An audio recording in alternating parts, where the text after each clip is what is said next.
Hey, Shalom. I'd like to give all praises, glory, and honors to Yahweh, Ba'ashem Yahushai, Ba'ashem Kakwadash. I'd like to give double honors to the apostles and the elders of Great Millstone who rule well. Peace, salutation, and blessings to the elect who firmly believe in Yahweh, Ba'ashem Yahushai. I'm going to entitle this lesson, Road to De-Dollarization. Road to De-Dollarization. And within the past couple of weeks, I have this information here of what pretty much happened, which is pretty much happening to the American dollar.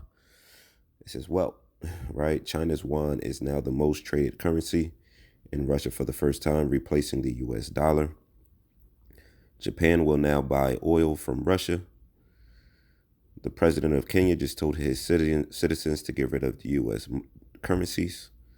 India will now trade in rupees and get rid of the US dollar. Saudi Arabia, UAE, Kuwait, Russia, Iraq, Oman, and Algeria are now going to reduce their oil production to balance the market, and Saudi Arabia will cut its production by 500,000 barrels per day. Do you know what this means for global nations who rely on these nations for oil, namely the U.S.? It's all happening, and it's happening fast.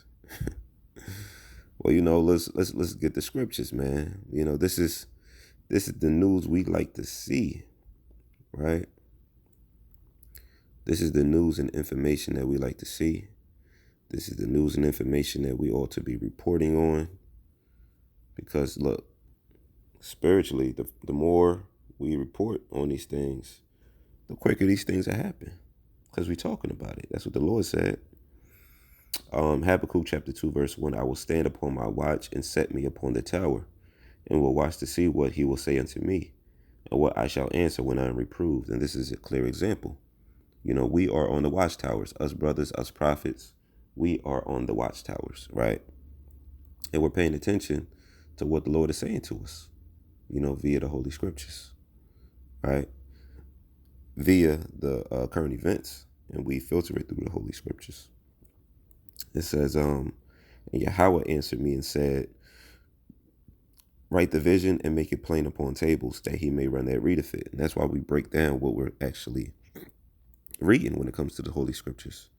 What the current events is saying, we link it up to the Holy Scriptures, we break it down. So we making it plain so that the information carries on, right? It says, for the vision is yet for an appointed time, but at the end it shall speak and not lie. At the vision, hey, the mark of the beast being mandated, that vision is for an appointed time. And it's beginning to speak. Because we hear them talking about digital dollarization. We hear them talking about CBDC. We see them getting rid of the American dollar, fiat currency, right? So it says, write the vision, make it plain upon tables that he may run that readeth it. For the vision is yet for an appointed time, but at the end it shall speak and not lie, right? And real quick, when we go to 1 Corinthians, that's why he set up the apostles last, right? You had the NOY set up, you had Christianity set up, you had Catholicism set up, you had all of these 5%ers set up, you had all of these philosophies set up. But who was set up last? The prophets. First 2007 really is when this truth blew up on a global scale. It's 1 Corinthians chapter 4, verse 9. For I think that the Most High Yahweh hath set forth us the apostles last, as it were appointed unto death. For we are made a spectacle unto the world, and to angels, and to men. But why is the Lord raising up the apostles last? Going back, to Habakkuk, what the Lord said was going to speak at the last, the prophecies. So it's going to link up. The Lord set up the apostles last because at the end it shall speak and not lie. What's going to speak and not lie? The prophecies. So it's going to be made, the scriptures, to be true. It says, for the vision is yet for an appointed time, but at the end it shall speak and not lie. Though it tarry, wait for it, because it will surely come, it will not tarry. And what to say? At the end, it's all happening and it's happening fast. Meaning what? It's not tarrying. It's not tarrying. These prophecies ain't tarrying no more, man. Hey, 2023 is going to be a great year, man. Hey, what is it? The year of all things being fulfilled? Hey, man, we on the road to that tall order, man. We're on the road to that tall order, you know, because this economy has to crumble financially first. You know, it's called financial wars.